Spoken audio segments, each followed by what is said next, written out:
kalau kita bicara mengenai masyarakat dan juga pemirsa tentunya ingin tahu begitu. Sebenarnya bagaimana sih posisi neraca perdagangan di Indonesia? Oke, ekspor impor kita ini sejauh mana sih? Kalau tadi ada stigma masyarakat bahwa wah kita dihadapi tantangan serbuan impor lagi-lagi begitu. Ya. Sebenarnya bagaimana posisi pasti dan akuratnya? Gini, secara keseluruhan sebenarnya, kecuali bulan lalu saya memang mengalami persoalan, tetapi itu juga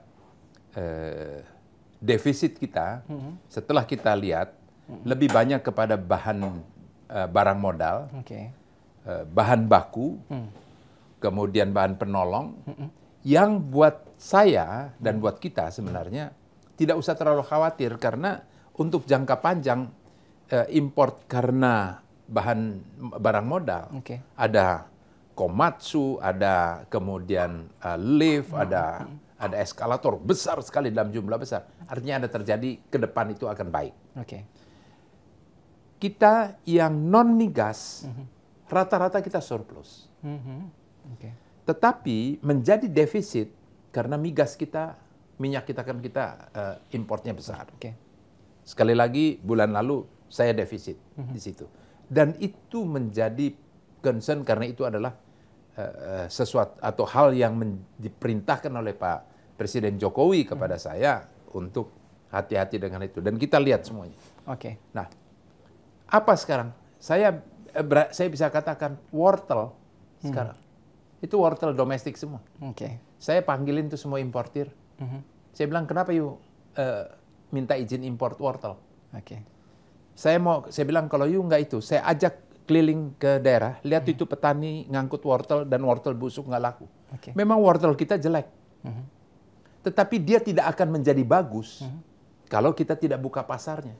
Saya berani mengatakan itu karena saya tahu potensinya bahwa itu kalau didorong pasarnya pasti berkembang dan harganya pasti turun. Ini bicara hukum ekonomi. Volumenya bertambah maka dia harganya turun. Memang kita harus akui ada satu problem mendasar di kita, yaitu harga kita dibandingkan negara lain terlalu tinggi. Nah, ada satu tingkat produktivitas kita. Iya, Pak Enggar, ini menarik begitu. Ini banyak temuan di masyarakat sama seperti saya gitu ya. Kadang-kadang melihat bahwa kita katakanlah singkong begitu ya, singkong Vietnam di Lampung dijual begitu murah. Sementara singkong asli Lampung dijual di Lampung sedikit lebih mahal begitu ya.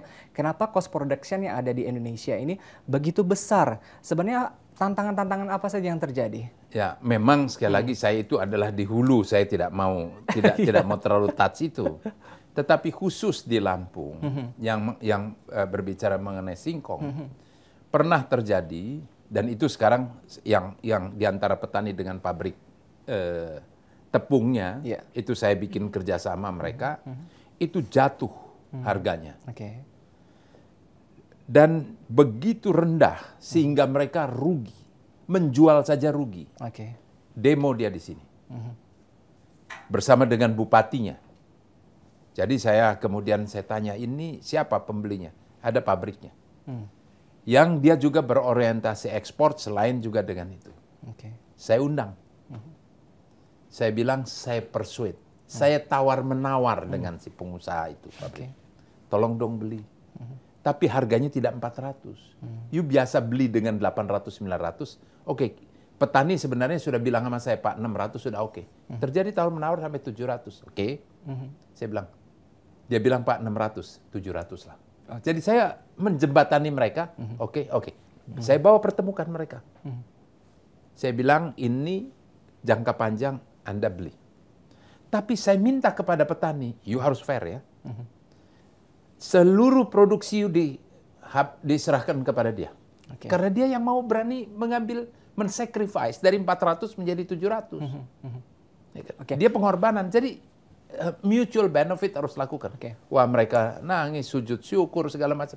Nggak ada lebih bahagia daripada itu. Pak Enggar, luar biasa. Artinya sudah ada tadi begitu ya, usaha yang sangat baik dan juga sangat besar dari Kementerian Perdagangan untuk memberikan pasar bagi petani-petani di Indonesia. Masalah yang kedua terkait dengan cost production yang begitu tinggi di Indonesia adalah cost-cost tambahan. Banyak kita mengenal begitu ya, ini bukan barang baru, pungli.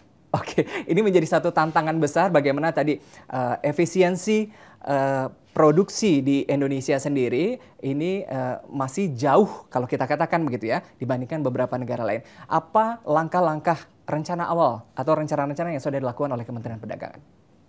Bahwa Presiden sejak awal dengan latar belakang beliau sebagai pengusaha, Bapak Wapres pengusaha, saya pengusaha, kita tahu persis dan kita bagaimana kondisinya. Caranya satu hal yang beliau sampaikan dan itulah yang kita ikuti. Kalau proses itu lama, pasti ada sesuatu yang membuatmu cepat. Saya sebagai pada waktu pengusaha, bagaimana mempercepat? Tentu kita tahu apa artinya.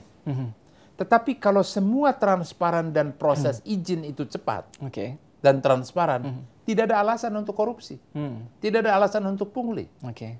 Apa yang dilakukan secara keseluruhan adalah yang disebut sebagai online single submission, dari proses perizinan yang bulanan, tahunan, bahkan ini dibuat sedemikian rupa sampai dengan 3 jam. Gitu loh. Itu target utama.